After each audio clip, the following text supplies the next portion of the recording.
Hi, my name is Liz Kamarul. I'm a muralist and an interior stylist, and I'm here with Design Milk for DMTV Milkshake videos.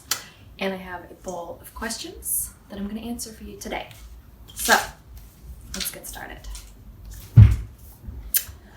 What does it mean to you to go all in? Can you give an example of going all in your work and what resulted from it? So, to me, going all in probably means pushing yourself outside of your comfort zone, whether it's your job or your creative passion or whatever it might be. I think to go all in means you are creating something bigger and better than you ever have before.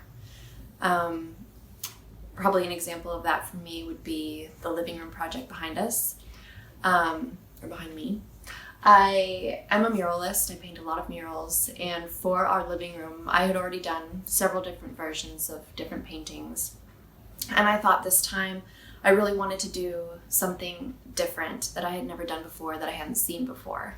So I created more of a 3D interactive mural, I guess you would say. Each of the shapes are made out of plyboard, and they pop off the wall, so as the sun changes, the light changes throughout the day, the mural kind of shifts and it looks different, and the neon rope that runs through it kind of adds this whole other element of interest.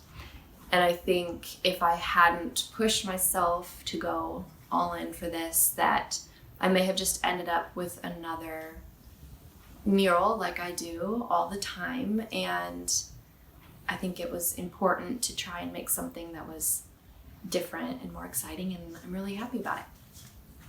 Okay. Can you show us some of your favorite parts of your newly designed living room? Yes. So I think one of the coolest parts of the living room is actually the chandelier that's hanging from the ceiling. I designed it with a local lighting company, Sazerac Stitches, here in New Orleans, and I told them that I really wanted a light that was kind of just a scribble, which was really hard to explain, but I wanted it to just kind of be like this organic, random mess of a light that didn't really, make any sense. And so it was interesting. We built it on site, bent all the pieces, screwed it all together, had no idea how it was actually going to look until we hung it up, and it is really different and kind of exactly what I imagined. So that was a really fun piece. This other one is a cool chair. You can kind of see. My friend built this from scratch for me. I asked her to make something that was, functional, but also a little bit unusual in some ways. So she used carpet underlayment to cover it, and it looks like terrazzo kind of. It's just really interesting, and she's incredible. Leland, the modern generalist. I love her, and I love this chair, and I just think it really adds another kind of sculptural element to the room. And then lastly, my other favorite thing is probably our sectional. We found it at an estate sale in New Jersey, and I love bringing vintage furniture into our house. I think vintage pieces are really well made, and they're so unique, and it's not going to be something that you see in everybody's living room. So I really, really love the sofa.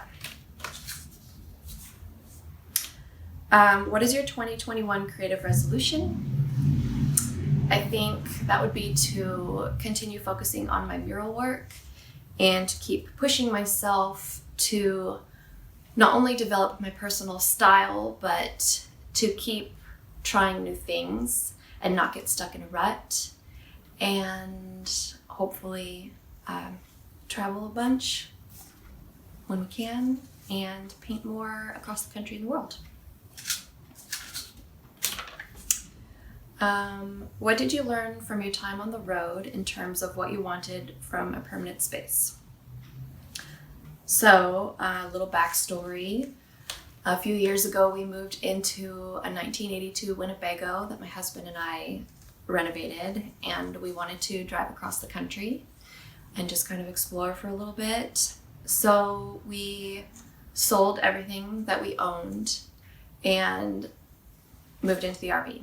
And I think what I realized from that experience was that basically everything that we had before in our previous home didn't mean much to us, and we didn't need that much to be happy.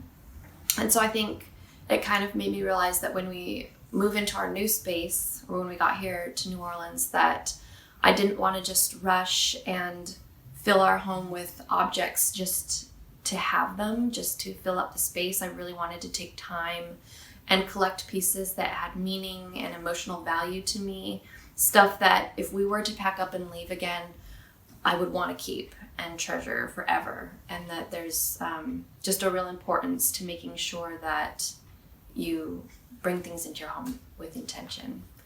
So, yeah. I think that's probably all the time that we have, but thank you for sticking around and listening. Bye.